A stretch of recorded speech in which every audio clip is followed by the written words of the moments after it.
এখন রাত বা ভোর 3:15 বলতে পারো। ঠিক আছে, গোটা দুনিয়া এখন শুনশান, সব এখন নিস্তব্ধ।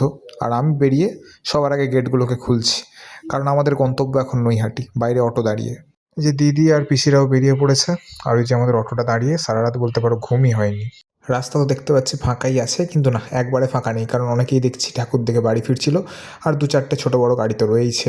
আর আমি বসে আছি অটোর সামনের 5 নম্বর সিটে, একবারে দরজার ধারে। হালকা হাওয়ায় চোখটা জুড়িয়ে আসলেও চোখ বোঝার কোনো উপায় নেই, তাহলে আমি শেষ। বড়মার মন্দিরে ঢোকার ঠিক 1.5 থেকে 2 কিলোমিটার আগে অবধি অটো আর টোটো সব কিছু ঢোকা বন্ধ করে দিচ্ছে, তাই বাকিটা পায়ে হেঁটেই চলতে হবে। যাই হোক, আমার তো অত অসুবিধা নেই, কিন্তু বাকিদের একটু কষ্ট হচ্ছিল। কিন্তু রাস্তার এই অপরূপ লাইটিং দেখে আর এত মানুষজনের ভিড়ে মনেই হচ্ছিল না যে কোনো কষ্ট হচ্ছে বলে। The moment before disaster. অনেক এদিক ওদিক এগলি ওগলি হওয়ার পর ফাইনালি আমরা পৌঁছে গেলাম বড়মার মন্দিরের সামনে। ঠিক আছে, আর এই যে এখানে পাশের ব্যারিকেড দেওয়া, এইটা পেরিয়েই আমরা ওই পাশে যাব মাকে দর্শন করার জন্য। আর ভিড়টা দেখে আশা করি সবাই বুঝতেই পারছো কী পরিমাণ লোকের এখানে সমাগম হয়েছিল। কে বলবে তখন ভোর 4টে বাজে, আর আমরাও সেই লাইনে দাঁড়িয়ে। আর শেষমেশ আমরাও কিন্তু পৌঁছে গেলাম একদম লাইনের সামনে।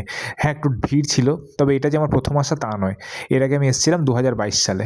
আর এনাকে নিয়ে আমি আর কি বলবো, সেই ক্ষমতা আমার নেই, শুধু একটা কথাই বেরিয়ে আসছিল।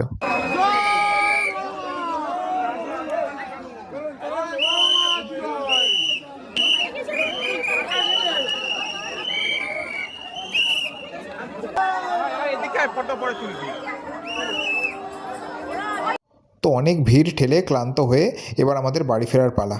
আর ভালো লাগছে না, কিন্তু যাই হোক, রাস্তায় কিন্তু আরও কম করে হলেও 10 থেকে 15টা ঠাকুর আমরা দেখেছি। রাত কেটে ভোরের আলো ফোটা শুরু হয়েছে, আর আমরা বাড়ি ফেরার পথে দাঁড়ালাম একটা দোকানে চা খাওয়ার জন্য। না, চায়ের সাথে সম্পর্ক আমার খুব একটা ভালো নেই, কিন্তু সবাই খাচ্ছে তাই না খেলে খারাপ দেখায়।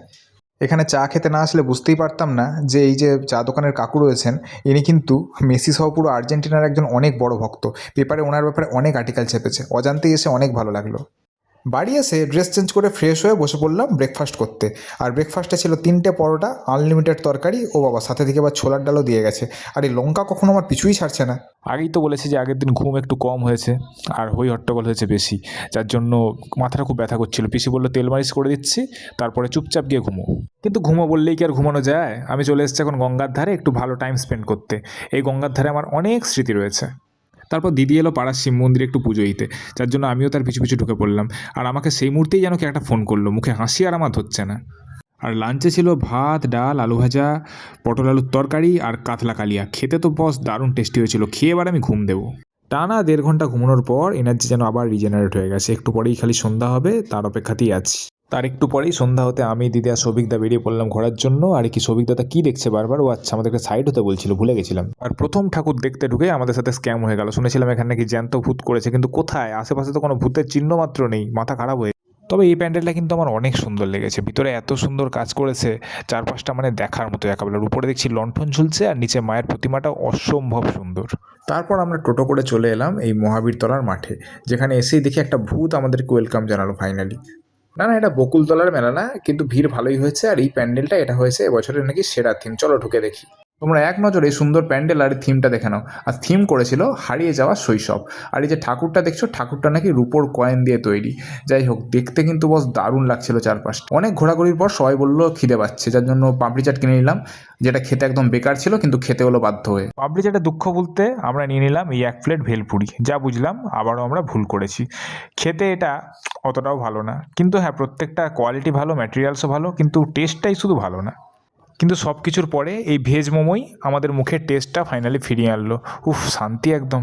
আর সব শেষে গলা ঠান্ডা করতে আইসক্রিমের জুড়ি মেলা তো ভার। মেলা প্রাঙ্গণকে জানিয়ে দিলাম টাটা বাই বাই, এবার আমরা বাড়ি যাই।